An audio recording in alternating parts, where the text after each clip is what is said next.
Olá pessoal, bom dia, boa tarde, boa noite, de acordo com o horário que você vai ver essa aula aí.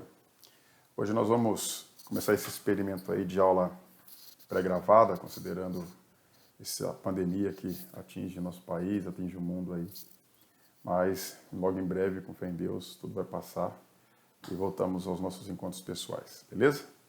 Mas vamos lá, material postado, só algumas explicações um pouco breves sobre o tema que nós estudaremos nessa aula de hoje, que é o contrato de trabalho.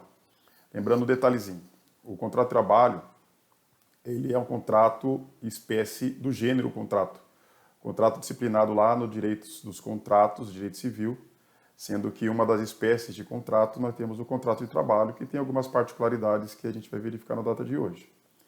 Note, o vínculo empregatício não depende de um contrato físico, depende apenas tão somente da resolução das partes.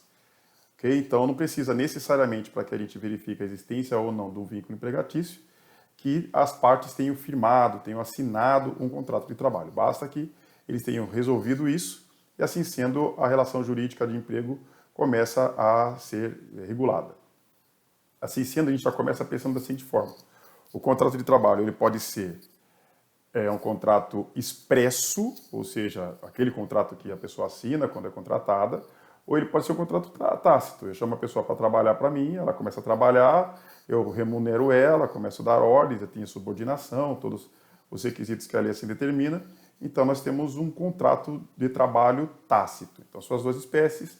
Contrato expresso é aquele que a gente escreve o contrato, e o contrato tácito é aquele que decorre da relação da continuidade da prestação de serviço com a contraprestação. Tá? O artigo 442 da CLT traz o seguinte conceito. Contrato individual de trabalho é o acordo tácito ou expresso correspondente à relação de emprego. Então, a própria CLT já fala para a gente qual é a espécie de contrato que ela verifica. Ela diz, ou ele pode ser tácito, como eu disse aqui, ou ele pode ser expresso. Pensando nas características do contrato de trabalho, nós podemos pensar da seguinte forma. O contrato de trabalho ele poderá ser, primeiro, um contrato de direito privado, né? Nós sabemos que a relação jurídica que envolve o servidor público e o ente público estatal, não é um contrato de trabalho, é um contrato entre eles, decorrente de um vínculo de direito público, disciplinado pelo direito público, e não pela CLT, e sim pelo Estatuto do Servidor Público. Daí decorre a própria denominação. Quando a pessoa é contratada de acordo com as normas da CLT, nós falamos que ele é seletista. Se ele é contratado de acordo com as normas do serviço público, nós falamos que ele é estatutário. Então, a CLT trata dos contratos de direito público, é uma das características. A segunda característica é que ele é um contrato bilateral ou sinalagmático. Lembra da aula de direito civil, lá em teoria geral, quando fala das obrigações unilaterais ou bilaterais, que são também chamadas de sinalagmáticas. Uma relação unilateral é quando um só tem a obrigação. Tá? No contrato bilateral, ambos têm obrigação. Então, nós temos uma relação de contrato bilateral que ambos são credores e devedores. No contrato de trabalho, todo mundo bem sabe, o trabalhador tem a obrigação de prestar o serviço, de acordo e sob a supervisão do seu empregador, ou a quem ele determine, e a empresa, o empregador, vamos esquecer o nome da empresa, o empregador, ela tem a obrigação de remunerar o trabalhador. Então, de um lado, eu tenho o crédito do credor, do trabalhador, que seria o seu salário, e o dever, que seria a prestação de serviço. Do outro lado, eu tenho o crédito do empregador, que é o recebimento da prestação de serviço, a força, a mão de obra, e, em contrapartida, a obrigação de pagar, de remunerar o empregado. Então, é um contrato bilateral ou sinalagmático. Também é um contrato consensual, que nós chamamos também de contrato não formal.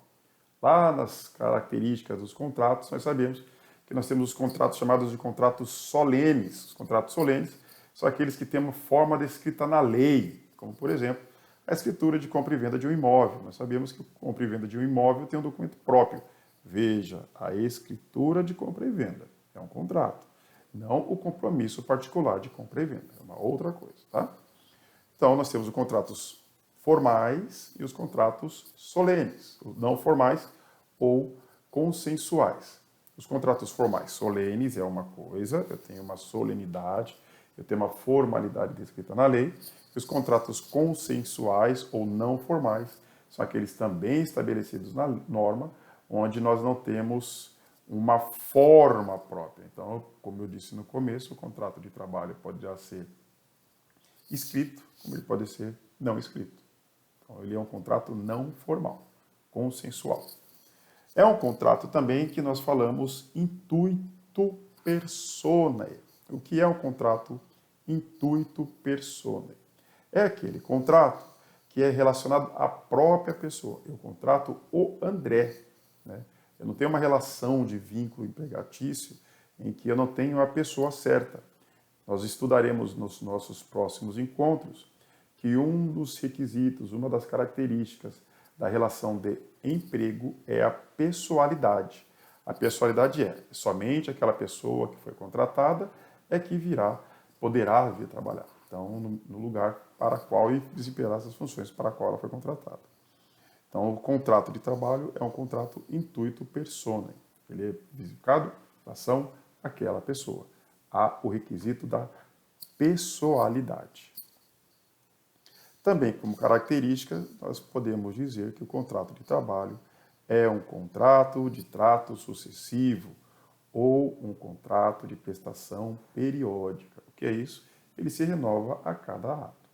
Então, mesmo que você seja contratado para desempenhar uma função e essa função é contratada para trabalhar determinados dias, como nós estudaremos uma das espécies de contrato de trabalho, esse contrato, ao ser desenvolvido, ele é um contrato de trato sucessivo, também chamado de prestações periódicas. A cada dia nasce a obrigação do trabalhador de prestar o serviço e a cada dia nasce a obrigação do empregador de remunerar o serviço prestado. E, por fim, é o contrato oneroso. Dentro da qualificação dos contratos, nós podemos dizer que o contrato ele poderá ser oneroso ou gratuito. O contrato gratuito é aquele que a gente presta o serviço sem receber nada. O contrato voluntário. Então, eu trabalho numa determinada comunidade, passo lá, desempenho minha função, termino, vou para casa, agradeço, beijo e abraço, aperto de mão. Hoje a gente não pode mais por conta do coronavírus, mas nos dias normais é assim que funciona. São os contratos voluntários, não tem a contraprestação de remuneração. Em uma contrapartida, o contrato oneroso é aquele que eu preciso pagar, ele gera um custo, uma despesa, eu preciso pagar pelo serviço prestado. Por isso, o contrato de trabalho também é um contrato oneroso. Certo, pessoal? Então, nessa introdução relacionada ao contrato de trabalho, nós falamos aqui. É um contrato de direito privado, CLT. Se nós falarmos em estatuto do servidor público, ele é servidor público, assim sendo estatutário, consequentemente, quem vai reger a relação jurídica é o direito público. Sinalagmático ou bilateral, porque ambos têm obrigações, seja o empregador, seja o empregado. Consensual ou não formal, considerando que eu não preciso e eu não tenho forma própria. Ok? Contrato de trabalho pode ser feito com aquele formulário que se compra na papelaria, como pode ser uma coisa redigida com poucos mais detalhes, um contrato, por exemplo, de um jogador de futebol, ele é um contrato diferenciado, tem a regulamentação própria, tem determinadas cláusulas que no contrato comum nós não temos. Mas você pode ter também como exemplo da informalidade do contrato, o contrato da empregada doméstica. A pessoa começa a trabalhar na sua casa 2, 3, 4, 5 dias, e aí ela se torna empregada doméstica, e você não teve uma regulamentação, um documento próprio para dizer que é um contrato. Então, é um contrato consensual. Ele é celebrado intuito persona, ou seja, é celebrado em relação àquela pessoa. Eu fui contratado para prestar serviço. Se eu não vier, eu posso pensar que não existe uma relação de emprego. Grave bem isso, porque no futuro nós vamos precisar muito dessa informação. Intuito persona, personalíssimo. Somente aquela pessoa contratada poderá prestar o serviço. Se ela for substituída, nós podemos dizer que não existe uma relação de emprego. Contrato de trato sucessivo ele vai se renovando a cada ato, ele pode ser renovado diariamente. A obrigação de prestar, a obrigação de pagar. E por último, é um contrato oneroso. Então nós temos que trabalhar e temos que receber. Belezinha? Para terminar, existem algumas teorias relacionadas ao direito contratual do trabalho, onde dizem que não precisa de contrato, etc. e tal. Mas, como falei anteriormente, o próprio artigo 442 da CLT traz para nós a informação que o contrato ele se perfaz de forma expressa ou tácita. Beleza, pessoal? Então, era o que nós tínhamos que falar sobre contrato de trabalho e espero que nos encontremos pessoalmente na próxima aula. Tá bom? Fiquem todos com Deus, se cuidem, prestem atenção, deixa que só o maluco do presidente fique aí passando doença para os outros, não caia nessa conversinha que não pega ninguém. A gente acha que não pega ninguém até que bata na porta da gente, tá? Então espero que não bata na porta de ninguém, nem na minha família, nem na família de vocês, dos nossos amigos, nossos entes queridos. E com fé em Deus isso vai acabar logo, tá? Fiquem com Deus, um abraço e até o próximo encontro.